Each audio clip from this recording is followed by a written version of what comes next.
are going to start off. Welcome everyone to the virtual launch event for The Villagers. Thank you so much for coming. We are tremendously excited about this book. It's like nothing we've ever done before. It's like nothing I've ever seen before. And I'm so thrilled that Animal Heart Press gets to publish it. We're going to start off today with Derrick reading from the book, and he's going to read the opening piece, which is called The Town Crier. Caroline is going to share her screen with us so you guys can see the Town Crier while Derrick reads. Uh-oh. Where did my... Your screen share should still be down the bottom. If you can't bring it up, just try to make the face yourself if you could. Yeah, it's weird because I had it right on the on my desktop. I'm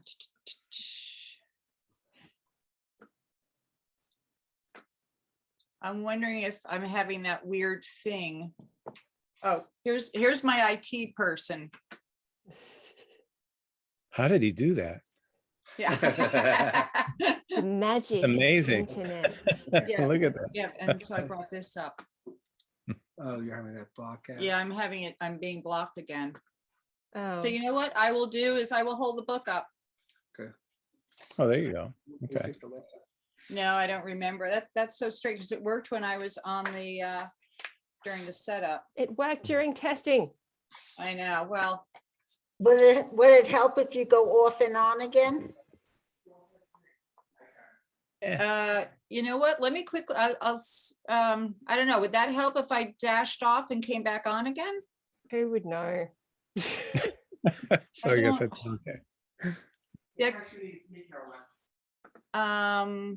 Is this images? It's a PDF. No, actually, it's images. Oh wait, I found it. Desktop. Okay. Villager Zoom. Where did it go?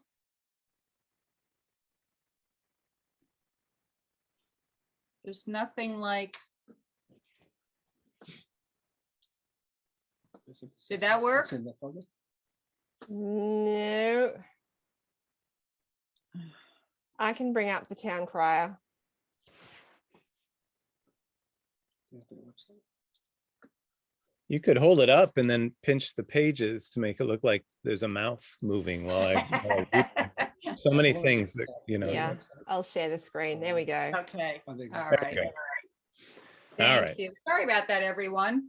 We did rehearse this. We tested it. Everything was fine. Yeah. Can you make that a little smaller to I fit? really like Caroline's art. I don't think I can. Okay. Do you want me to go? I can You're do on. that. There Okay. The Town Crier. I have grown a fable for you, so come closer. Press your ear against these cold chalk lips. Let my porcelain pleats and corrugations be your pillow. Quiet your eyes and let my word kisses come. Allow this milk dream to enfold us both. Step inside the cave. Now open your eyes in inky dark. If you cannot tell if your eyes are shut or open, then you have drifted far enough.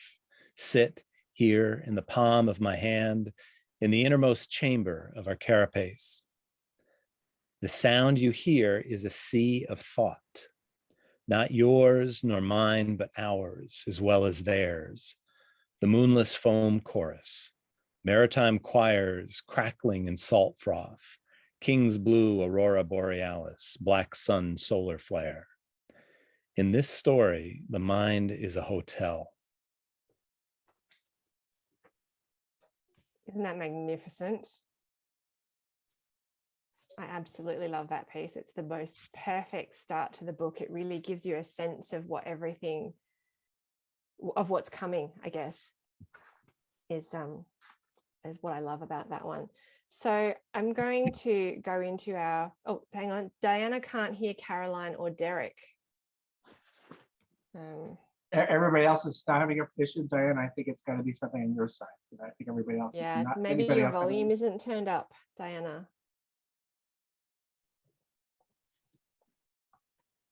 You know, techno- I've had that problem, and it's always been that I had the sound turned off on my system and I forgot. If I Yeah. get closer, maybe this will help if I read it like this. Yeah. No? Right. Diana's got her IT person there, so they're working. Yeah. Excellent. Robert's on Good the, to know. Good to know. Waiting for you to pop up in that screen too. So I'm going to Now. segue. I'm going to segue into my questions now. I know this story a little bit, but I'm going to ask Caroline and Derrick to tell it. Tell us how the Villagers came to be. Well, Derrick, I guess I'll start since it came from my end. So, and yes, Max is here. Max was the instigator on this whole thing. Max, I'm hoping that you can hear me because I'm talking about you. I can. So right after the city closed down, right after the pandemic hit, Max, who had been helping me with setting up my Instagram account, was a little frustrated with me that I wasn't doing much in the way of posting. And I was like, well, you know what, Max, I'm not in my studio. I'm not doing any work. I myself am just recovering from COVID. Like, what more do you want? And he said, well, you've got to keep posting. So to appease him, I found the series, The Villagers, which I had been keeping in my flat file. I actually had wanted to write stories to these pieces. And so really to kind of keep him quiet, I started posting them. And so I was being a little defiant for him because I felt like I was working for him at one point because he wanted me to keep up my social media. And so Derrick saw them. And Derrick, I'll let you take it from here. Yeah, I saw them and saw one piece in particular that it made me think that it would be great to write an accompanying, prose poem or fable or quasi fairy tale or whatever. And Which so piece was that? Well, that actually wasn't the very first one I saw. Was prior to the Villagers. It was one that wasn't a villager. It was one that was a castle. It was and had a Rumpelstiltskin kind of theme to it. And so that's still floating around in the abyss somewhere. But unfortunately, Caroline, liked it because the whole project could have gone south quickly. But yeah, that's not what we're looking for. And so she sent some additional images of the Villagers, and I wrote some of those, and then you sent me a whole chunk of them, and it came pretty quickly, partly because of just the weirdness of the pandemic and I wrote them pretty much here in the basement at this desk, and everything was quiet and strange and a little unnerving, or maybe a lot unnerving, but also very quiet. And so for some reason, for me anyway, the state of mind, the atmosphere of being kind of under house arrest and then seeing these images one after the other, just kind of, it clicked. And so just over a couple months was just putting one together after another and sending them to Caroline. And that's how that came about. Well, that's awesome. And then I put a submission and request out for our literary journal Feral because I was desperate I wanted to see collaborations. I wanted to see poets and artists working together. So I put out a call. I said, I really want collaborations. Derrick and Caroline submitted 2 of the Villagers, which Beth and I were like, yes, this is what we were looking for. And then so I started following Caroline on Instagram, and then she said something to someone about there being a whole manuscript of these Villagers, and my response to that was, oh really, tell me more. And we snaffled that up, and now here we are with this amazing book. Derrick, you mentioned being sort of quiet in the pandemic, and I know particularly here in Australia, because if you haven't noticed from my wild accent, I am Australian. The pandemic was really rough for the arts and for creatives. A lot of people lost a lot of their income.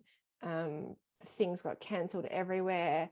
There was almost a sense of being stifled. Some people were completely creatively blocked and unable to write anything in that environment. How did the pandemic impact on you guys and your creativity? For me, actually, I had been on a research leave the year prior from the university. And so for the past year, I'd been here at the house doing my own writing and my own artwork, and then going into Manhattan once a week, if not twice, just to bounce around galleries and museums. So that was the mindset I'd been in for pretty much a year. And when the pandemic hit, it canceled the running around Manhattan to look at shows, but the rest of it was pretty much the same. And I was teaching online anyway, partly. So the atmosphere wasn't very different for me, and I tend to be more introverted than extroverted. And so that sense of hibernation didn't it didn't run into my productivity, I guess. And I can understand why for some people it would wreak havoc on their work, and other people it didn't. And I think, either way, it's totally understandable how it could have that effect one way or the other for different people. Mhm. But yeah. And Caroline, how about you? well, because I had COVID so early on, and nobody really knew, like, how long you were contagious for, or so I pretty much stayed in the house for about 6 weeks. And though I have an office at home that I could do some work in, it's not my studio. And so as time went on, and as being a sole proprietor of a business, and seeing that I must have some kind of immunity after having COVID, I actually was able to venture on the subway and go out to my studio. Or I would drive out there. And the city, I live in New York City, and the city was like being in a horror film. I mean, there was nobody around. The streets were dead quiet. The subways were completely empty. And so I really felt like time's the last woman in the world, but I was able to spend time in my studio, which was very bizarre. I like being by myself and can spend a lot of time by myself, but I was so all alone in my travels and being out there. It made for some dark work, but I was fortunate that I had that work. And then once Derrick, started writing about the villagers, this project grew. It took on a life of its own and really fueled me. And I think Derrick, it's like we had something we could kind of sink our teeth into, and it was the collaborative nature and the fact that it was about the villagers, when we were all really craving, company and a smile, or saying hello to somebody in the hallway, or the mailman, or just, so we really sought refuge in this, in this crazy place where all these villagers resided. Awesome. So you mentioned collaboration, and that's one of the things that as I said, I would love to see more of, like, collaborative creativity. How did you find the act of collaboration worked for you guys, especially since you couldn't, at that time, I guess you couldn't physically be in the same space to collaborate? And how did that work for you? And what would you recommend for other creatives who are looking to maybe try something of a collaborative nature? I'll jump in. For me, one of the things that it's got me thinking a lot about during this project, and other ones that I've done that are collaborations. Rachel Butler is here, and she's somebody I collaborated with over the year prior to the pandemic, and it's made me realize that there's kind of a different degrees of collaboration. There's the kind of collaboration where two humans are just right there in the middle of it, going back and forth.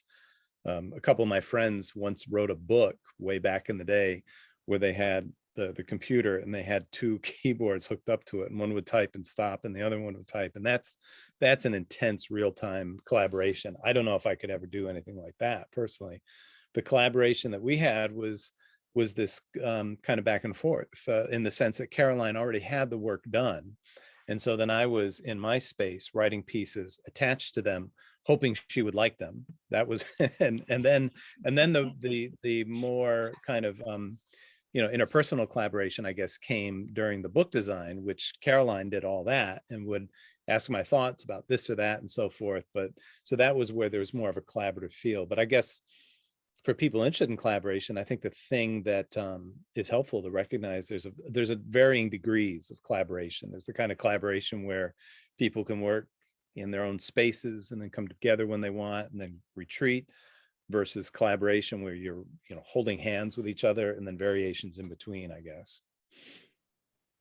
And for me, it was, I have a commercial art background. And so there were times that I was called upon to actually illustrate, a magazine article, or, I would take the text and then come up with the images. So the fact that, all this work was done beforehand, it already existed. I had really nothing to do to create it at that point. What was strange for me was letting somebody kind of crawl into my creative crawl space, because these were things that these were images that I created. I knew their stories. I knew what I put into them. So it was very strange for me, and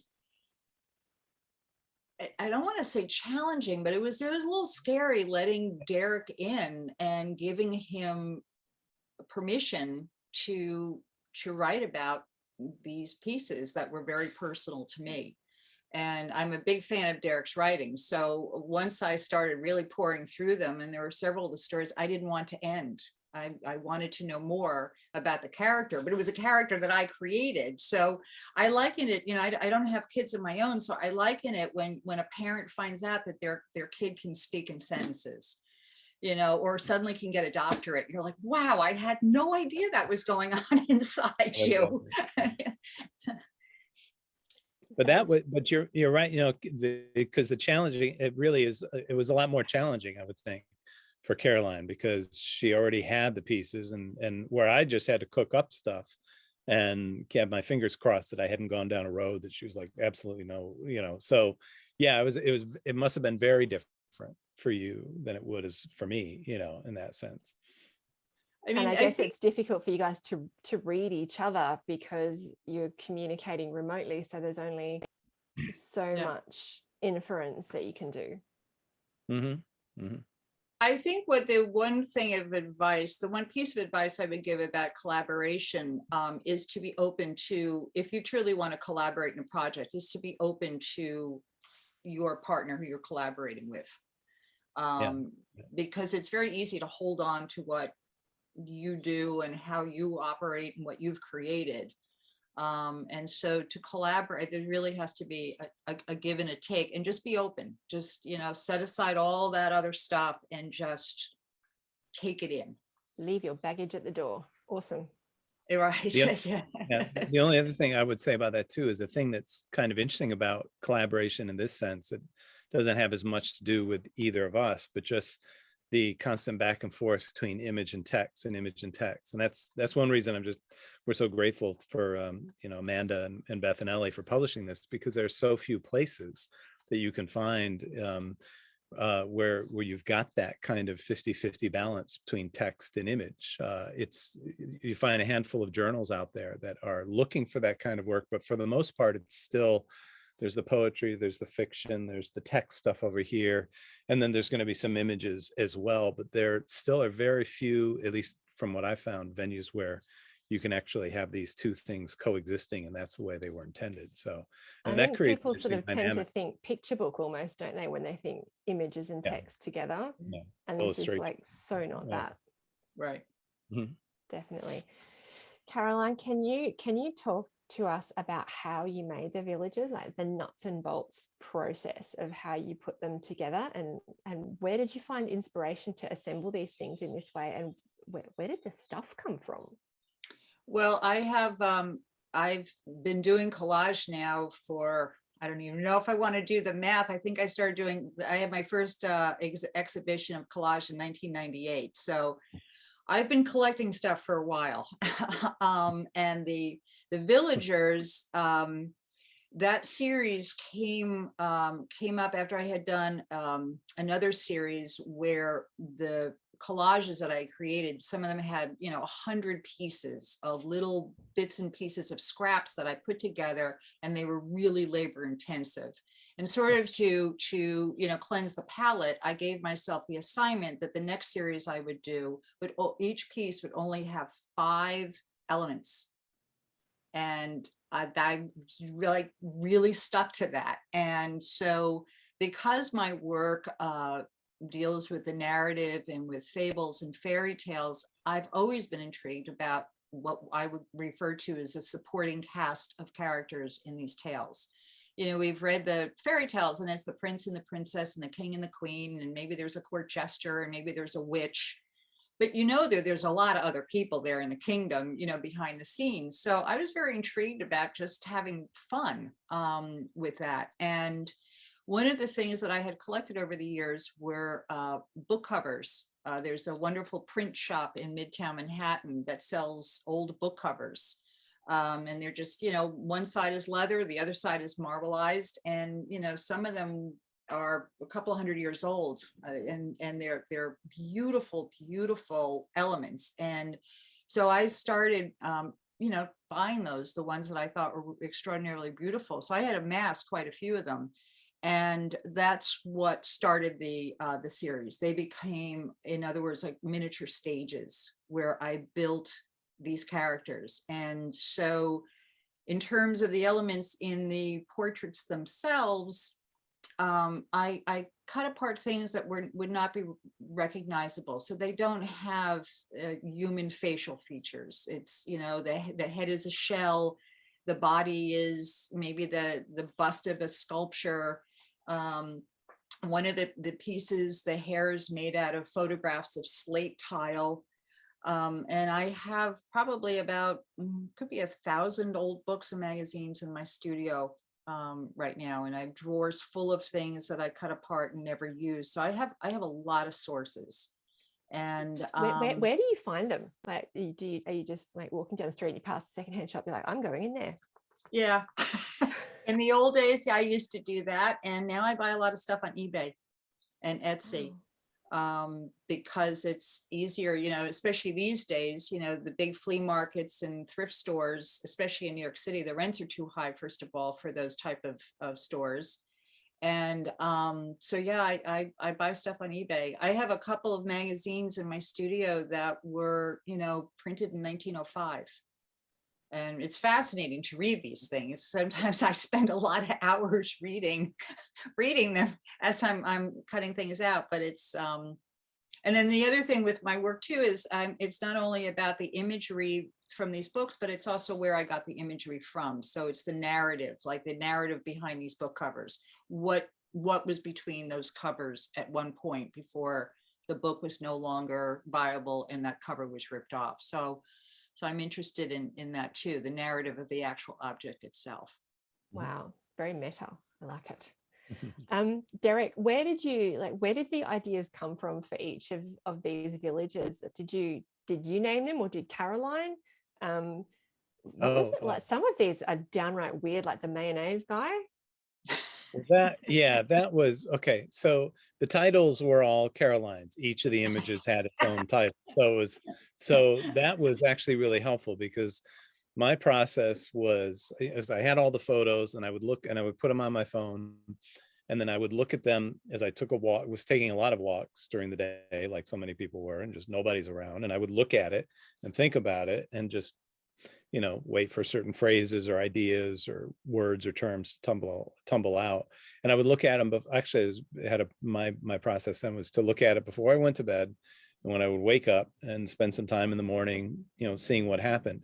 The thing that was so interesting to me about one of the things about these images, these portraits, is that some of them do have facial features, but none of them have. Most of them do not. There'll be a couple things here and there. And it was this situation of like, okay, it's kind of like, who's that Spider-Man villain with a big green globe for a head, Mysterio or something like that. But it's just like, what's inside there? What's inside that space? And there was this sense of like, let me try to climb into this mental landscape for this unknowable person. And I found that really intriguing, because it's also, talk about meta, it's also obviously very much what you're doing as a writer. You're just, you're climbing into your own head as well. And that's why I think a lot of the pieces have references to interiors or, weird kind of spatial dynamics and stuff. There are two in particular in the collection, though, that are particularly odd, and the word fable is kind of an interesting placeholder, because some of these read like the trope of the fable. Other ones are something else, but fable seems to work more than, say, short story or microfictions or whatever. But there are two. The mayonnaise guy, that's the advisor, right? Yeah. Mm-hmm. And his hair, if you look when you see it, it reminded me immediately of that person who used to be our former president. And so I just started channeling crazy things that individual might, not that person, not that president, but just crazy lines. And it was also very much, that piece was influenced by this work called, that's the advisor. And so the hairstyle, immediately I couldn't get that out of my head, and the big potato head, whatever it is, and so, and there's a piece by Madeline Gins, who passed away not long ago. One amazing, wonderful experimental poet, artist, all kinds of architect. But she has this piece of book back in the 80s, What the President Will Say and Do. And it's just a series of these commands and lines that are just completely nonsensical. So that's where the mayonnaise thing came in. That's one of the oddest pieces. But the other ones actually do have, at least I was trying, some semblance of a narrative going through them. Yeah, that one. Yeah, there's another one that's very odd, which I won't tell you what it is until you finish reading it, but it's a series of crazy claims and statements, and you figure out what that is when you get to the end of it. Awesome. But yeah, it just kind of bubbled up, I guess. That was the thing that was exciting for me, is that in so much of what I write, I rewrite and I rewrite and I write and I write, and I just can't leave well enough alone. But for this process, it was just like, I don't know what it was. It was a big part of it is having the trigger of those images. For me, that really helps a lot, whether it's knowing there's one human that's going to read something I've written, or it's having an image or having something to hold on to. And that, to me, is a really helpful catalyst. So I think that's what made it work for me. Like a way to find your into that character. Mm-hmm. Yeah, exactly. Yep. Yeah. Cool. I know as parents, we're not supposed to have favorites. Who's your favorite? Me? Yeah. Which one's your favorite? Oh. Well, I love them all so much. I think one of my favorites is the two that I'm going to read today, but especially the last one is one of my favorites, and The Sensitive, which we won't be reading today, but that one is one of my favorites, because I have a thing for mediums and psychics and spiritualism, and not literally, but more of the poetry about it, that kind of performance poetry that invokes. I'm all over that. So, that's so but cool. The Gardener, I think, is one I like a lot. So, Caroline, how about you? Well, in terms of, are we talking about the images for me or Derrick's stories? You decide. Well, one of my favorites is the one he's going to read next. So I'm absolutely delighted that he's going to be sharing it with everyone. And I'm very fond of that image as well. My other one is the fairy dust, which both the image and the story. So she's lovely. And the reason, by the way, that they are named the itinerant, the creature, is in the tradition of especially in fairy tales, where by and large characters were not named. So it sort of gave the viewer the permission just to step into their slippers. So I just carried on that tradition. So none of these characters in their title have a name. It really is more about their occupation, or how the like the Cheshire Cat in Alice in Wonderland. Exactly. This is my last question, and then we'll get Derrick to read another piece from the book. Do either of you ever suffer from creative blocks, and what do you do to get past them? Caroline, you want to start with that? Yeah, I'll start with that. So I very rarely have a creative block. And I know those creative people here are like, oh, really, shut up. But for me, it's not so much that I have the lack of ideas, as much as once I get the idea going, that it's not turning out the way that I want it to. And I tend to get very locked into to making the idea work. And it's more just a frustration of the technical ability, or the things aren't quite falling the way that I want them to.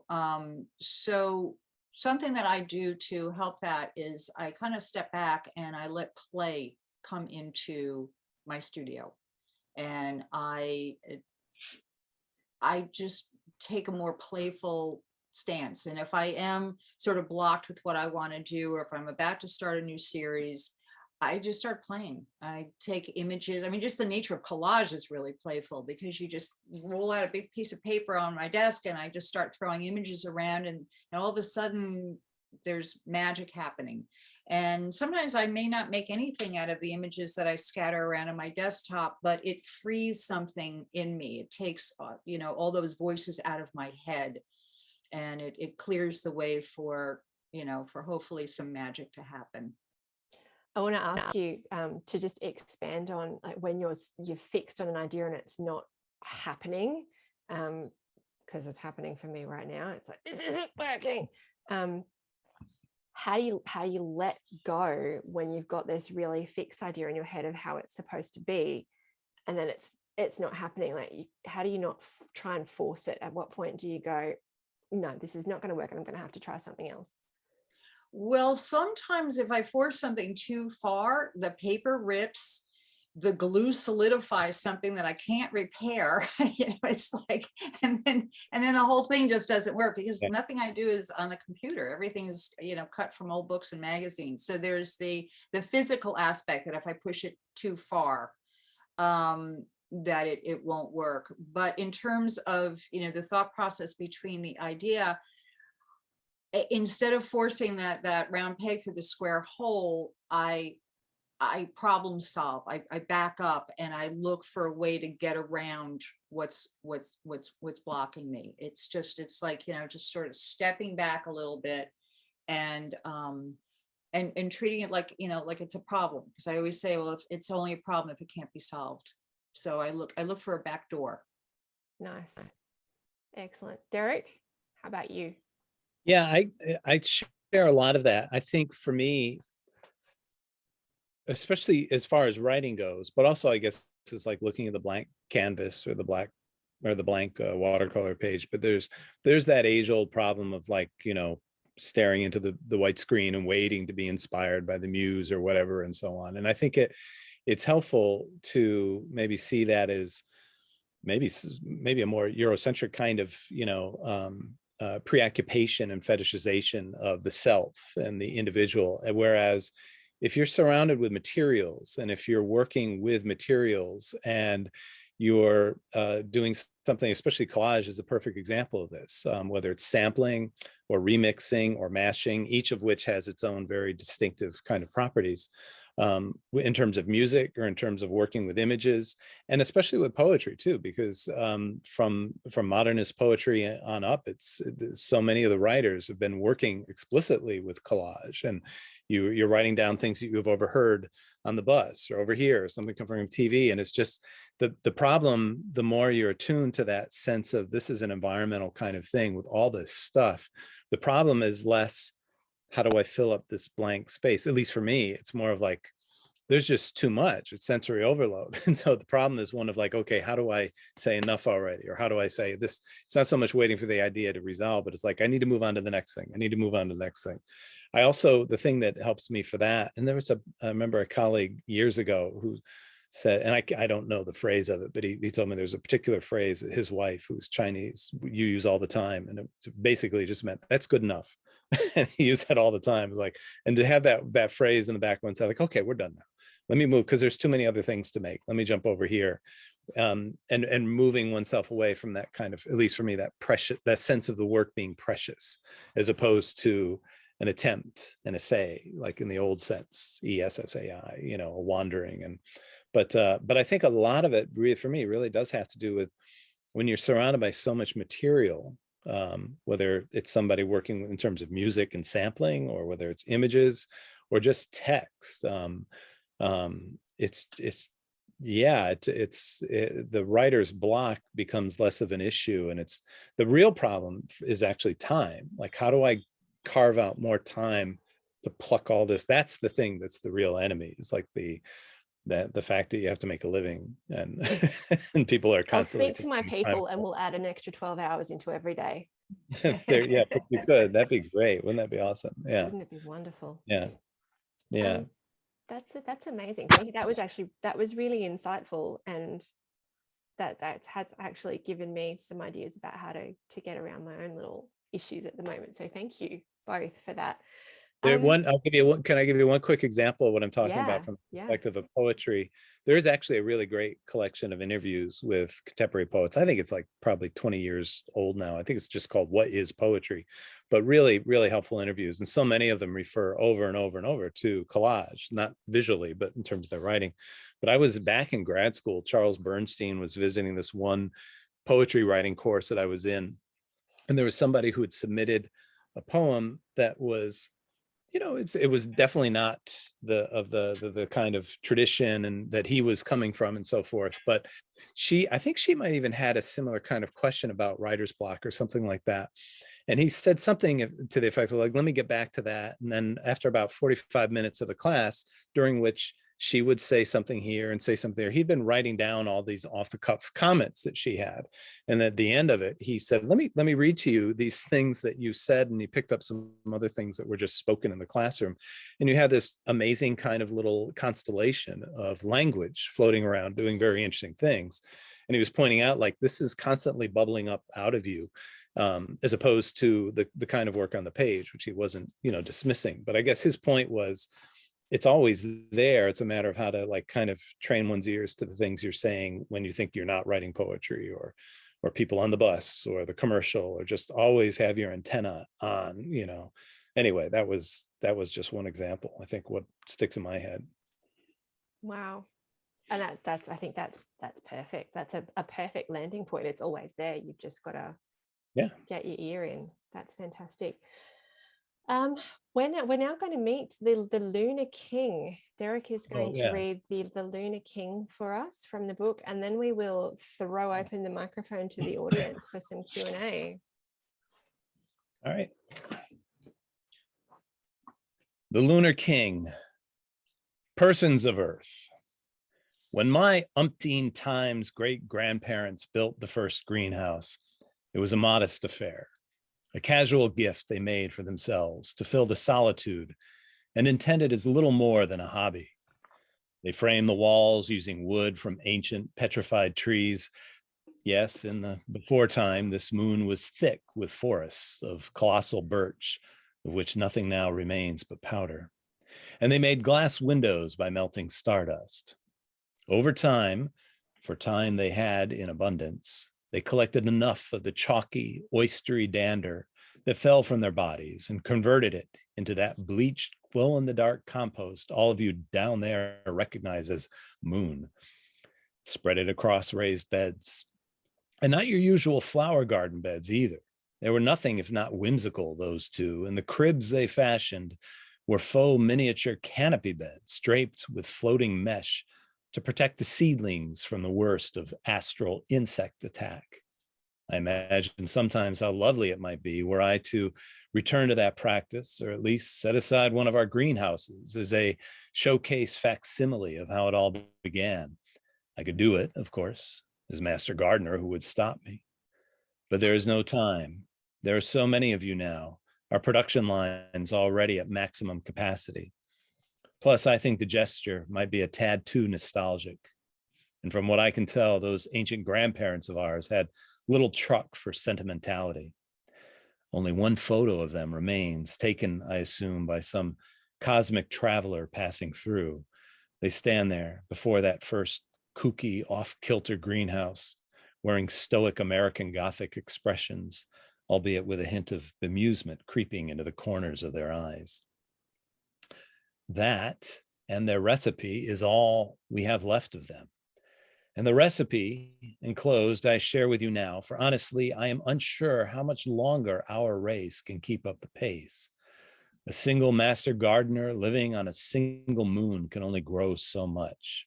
If I'm going to continue your demand and maintain the necessary quality you've come to expect, operations will have to expand. You must needs find a second moon, don't ask me where, to be overseen by another such as myself. Should you manage that, and I'm not betting you will, but if you do, he or she will need to know how to maintain the nursery. The recipe itself will, of course, be too arcane for you to follow, and I say that with no condescension, but simply because it is a fact. Not only is our race, to say the least, quite different from yours, but our imaginal physics would come across to you as make-believe. But as you are a curious lot, a characteristic you would do well to protect and nurture far more than you have of late. You will, of course, read the enclosed growing formula, and that's fine. Before you do, indulge me in a very brief vocabulary review. Moonshine is our term for what you understand to be the soul, not the inebriate you sauce yourselves with, but radiance distilled from moon soil, all of it traceable to that very first growing medium made from the flesh of our ancients. This moonshine is the current that powers your dreaming, and it flows unbroken from that first greenhouse garden they built up here. And where is that dreaming housed? Inside what you call your minds, but which we know to be the germs we plant in our beds. If you could pay us a visit, which of course you can, you would see our compost beds stretching to the very horizon and beyond, each kernel a miniature moon no bigger than an apple seed, white and glowing and pockmarked like a teeny golf ball. Billions of them, row upon row, a new grain popping into existence, which with each of your births, dissolving back into the loam when you expire. Which is, of course, why your kind has ever been drawn to stare and contemplate and swoon and, well, moon over our orb up here when searching the skies. For it is the collective, the hive, that stores and protects your imaginative faculties, memories, and psychic pith. That twice-a-day tug of the tides is the push and pull of your oniric breathing. But as I say, the soil up here is practically spent. New seedling progeny materialize so much faster than they dissolve. I won't lie, it keeps me up at night. So if you sense that I am signing off with some urgency, you're not mistaken. Now go and seek out that second moon and hire another lunar king or queen with whom I might share the load. In waxing and waning, yours, the Lunar King.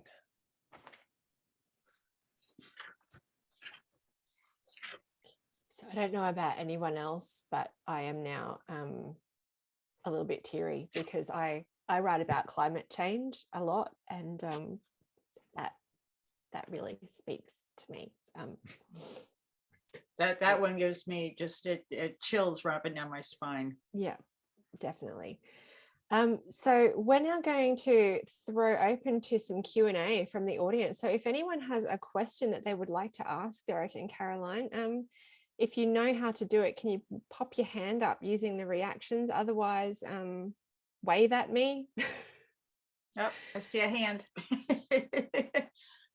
Are the stories in a kind of narrative, or like they're individual short stories? They're individual. They don't, they're each self-contained pieces.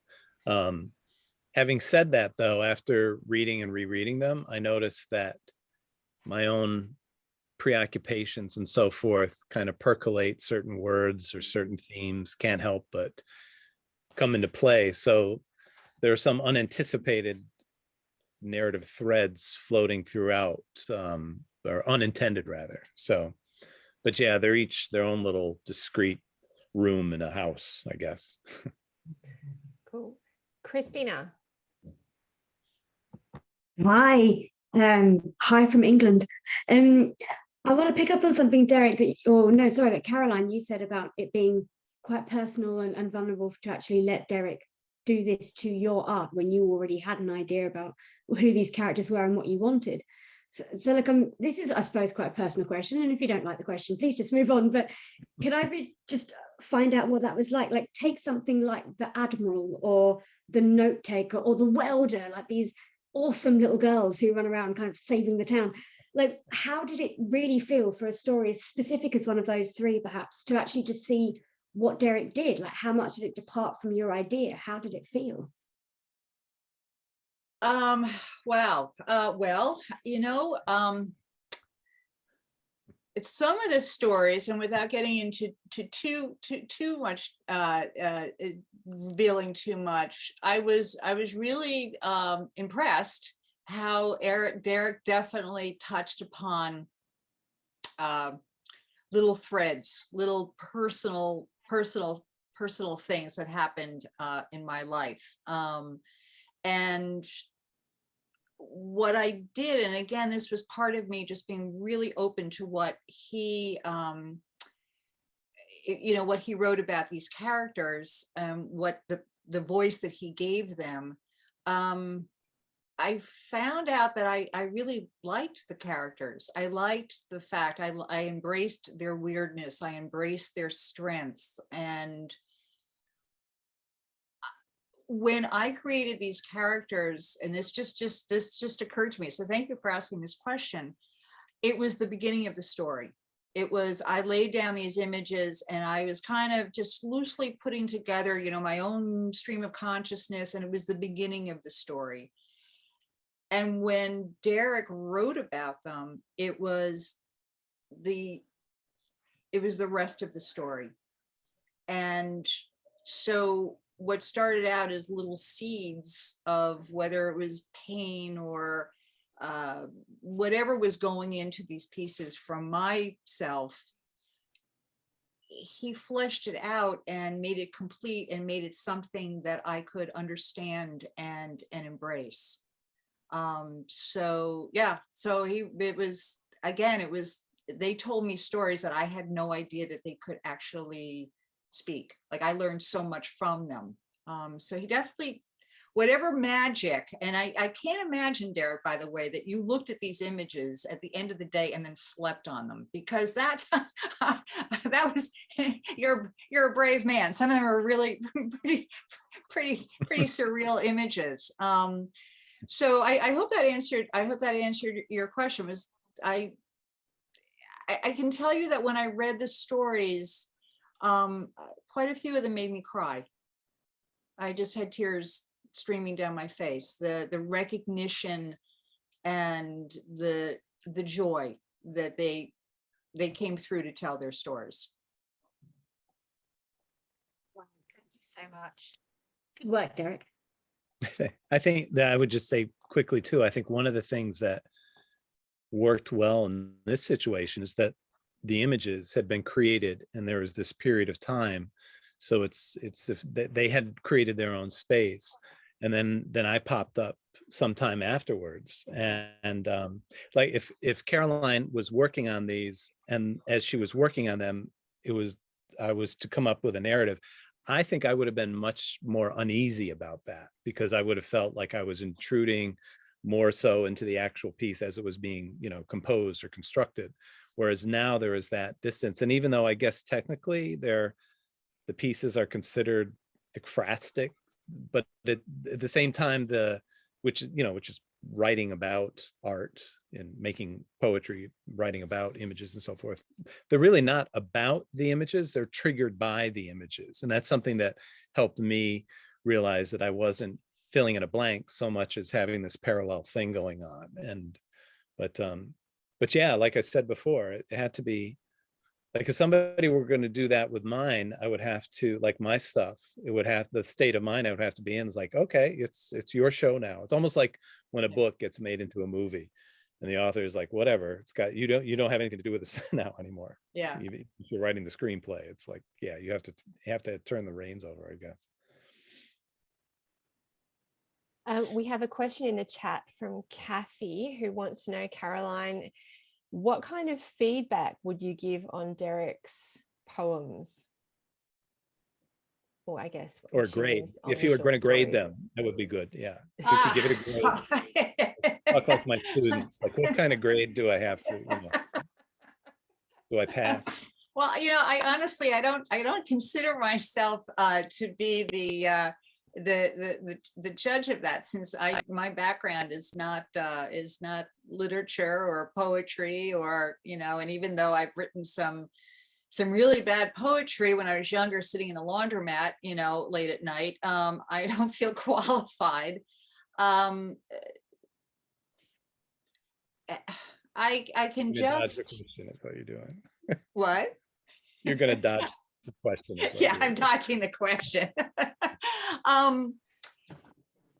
I judge things on how I respond to them and how they touch me. And I was really profoundly touched by all of what Derrick wrote, his poetry and all the stories. And I don't know if that's just because I shared my artwork with him and he was inspired by that work to go off on his own tangent, or if I had just picked them up on my own and read them. I'd like to think I'd feel the same way, but it's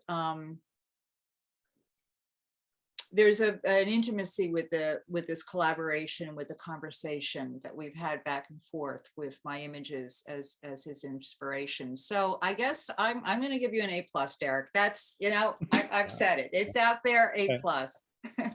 I can say that, given the fact that I never got around to writing these pieces, and not again that I'm a writer, I could not have asked for a better collaborator with this. They really are speaking the language that I envisioned these pieces to have. So A+. Yay, fantastic. Do we have any further questions from the audience? Does anyone else There's want a to hand. ask anything? There's a see hand a waving there. hand. Karen, you can unmute yourself and ask away. Hi. So despite Caroline saying that you gave Derrick an A+, were there any cases where Derrick sent you a story and your reaction was, nope, you didn't get it right this time, and you sent him back to the drawing? Honestly, no. The only thing that I can really fess up to, and Derrick knows this story by now, and those of you who know Alan will appreciate this story. It took me a while to find the courage to read all the stories, because I was really afraid that once I start, like, what happens if I read them and I didn't like them? And so, Derrick would send them to me and I'd read a couple of lines. And I'd be like, oh yeah, I got it. That's great. Like, but I hadn't really delved into it because I was a little scared to do that. And so finally, it was one summer day, Alan and I went to the beach and I just printed out all the stories. I gathered them up and I sat on the beach underneath my umbrella and I said, okay, I've really got to read these. And Alan at one point, after me being very quiet for a couple of hours, turned around to see how I was doing. And he saw that I had tears streaming down my face. And he said, oh dear, they're that bad. And I replied, no, actually they're that good. So there really was not one. I mean, a couple times I had to look up some words, Derrick. Honestly, I was just like, what is that? What does that word mean? I took that as a lack of my own education, but no, there was nothing that I thought missed the mark. And again, and Derrick was so right. These pieces were created in 2009, so they had been in my flat files waiting for their close-up for quite a while. So there was a lot of space between us at that point, me and them from point of creation. So no, there was nothing that hit the mark. And again, I was really quite taken with how close to the bone some of them actually cut. Wow. Thank you. Any further questions from the audience? I'm scanning my screen here. No, that looks like the last one. So on that note, Derrick, we'll get you to finish strong by reading us the last sample from the book, right. the Gardener. And as I was saying before too, and I wasn't even aware of this until actually reading over the collection, but you can definitely see certain tropes and themes and or language coming through here and there that speak to, I guess my own preoccupations. But this is one of those that echoes the previous one I wasn't aware of. The Gardener. Sisters of cells and soil, Thank you so very, very much for your more than generous welcome and the absolutely lovely luncheon. It is my honor and privilege to speak before you today. Ever since my colleague, Miss Gertrude Jekyll, yes, by all means, applaud her. Ever since Gertrude made me aware of your organization, I have been transfixed from afar by the most incredible discoveries surfacing in the course of your ongoing research. And while it is always a rare treat to commune with you periodically via psionic journeying, there is, of course, nothing that rivals the intimacy of face-to-face communion. And so I trust you will believe me when I say it is an absolute joy for me to be here on this side of the pond addressing the illustrious Blind Owl Springs Faculty Wives Cognitive Gardening Society. I wish there was such a thing.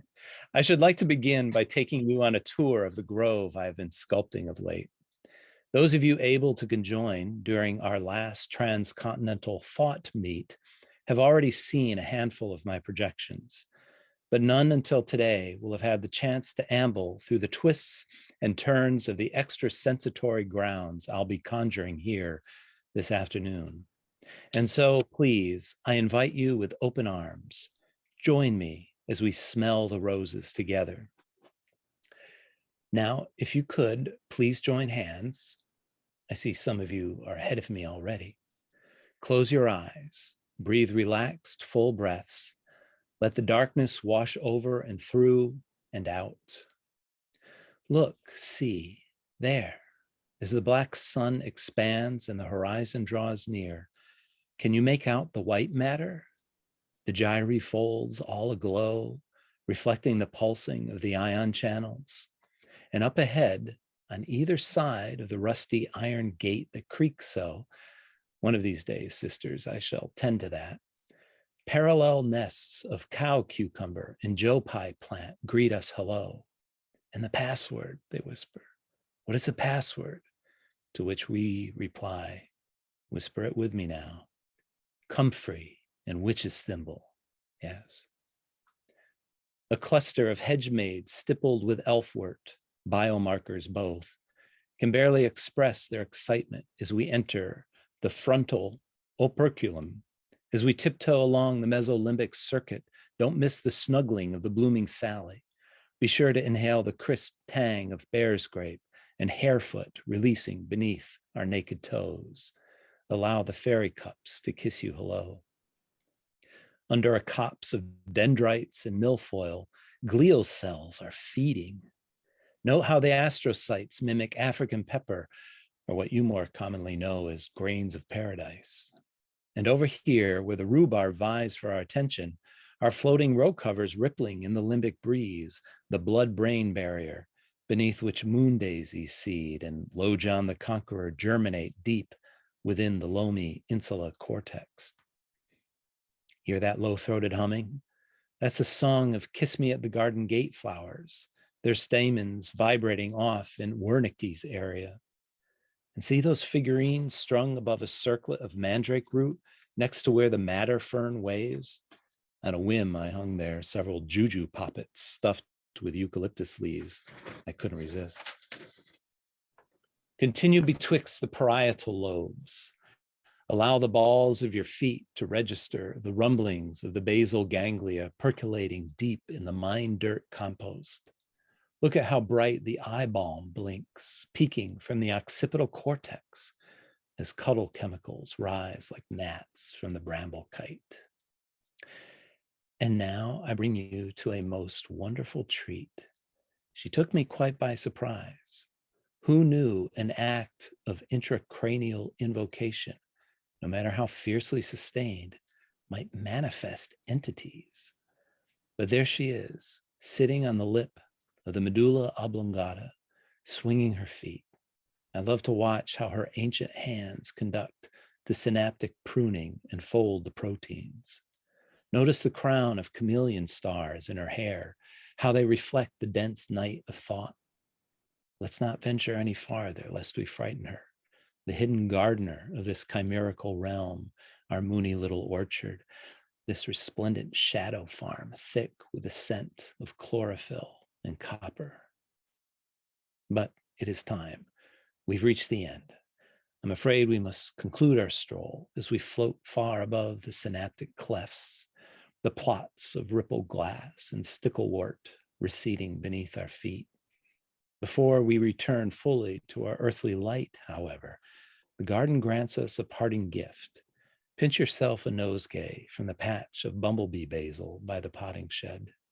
Breathe in the imaginable perfume as you return to your chairs. And now, slowly, open your eyes. Applause. Oh, so dreamy. Thank you for reading that, Derrick. That one's Sure. just yeah. That's a lovely light way to finish. I'll invite everyone to unmute themselves to give Derrick and Caroline a round of applause. This has been such a wonderful chat about the book and so enlightening. Thank you for talking with me about it. And yeah, feel free to unmute yourselves, everybody, and give real clapping. Thank you. Hey. Thank you everyone today for being here and sharing this with us. It's very, very exciting. This is the fun part now. Yeah. Yes. When do the books arrive? Yeah. Yes. When do we get ours?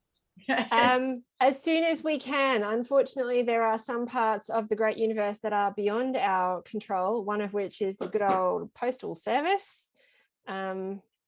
It's tripping us up. We're doing our best. Are they shipping from Australia? Oh no, I'm not that crazy. If they were shipping from Australia, we'd be using a combination of carrier pigeons and the Pony Express. They will be shipping from the United States, and when you get them, you will receive a bonus creature, not available anywhere else. And also some handfuls of Animal Heart Press loot will be in there too. And here's a little teaser. It's very proud of this book. It's a beautiful book, and I can't wait for all of you to have it in your hands. Me too. Yeah, it's a Yeah, we can't wait. it's the first time our press has ever done a hardcover book, so we're a little bit excited about that. It's a Very real good. art object. So. Thank you so much, everyone. It was so great to see all of you, and I'm looking forward to seeing you in person. Yes. Here's the update for those of you who don't know. We actually do have a live event coming up in May, by which point the snow will have stopped, the COVID will be gone,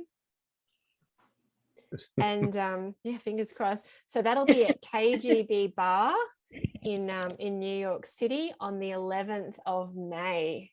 Okay. So block off your calendars. We will definitely email you again with the date, and come on down and join us for a little bit of a party. Yes, definitely. This book will be amazing.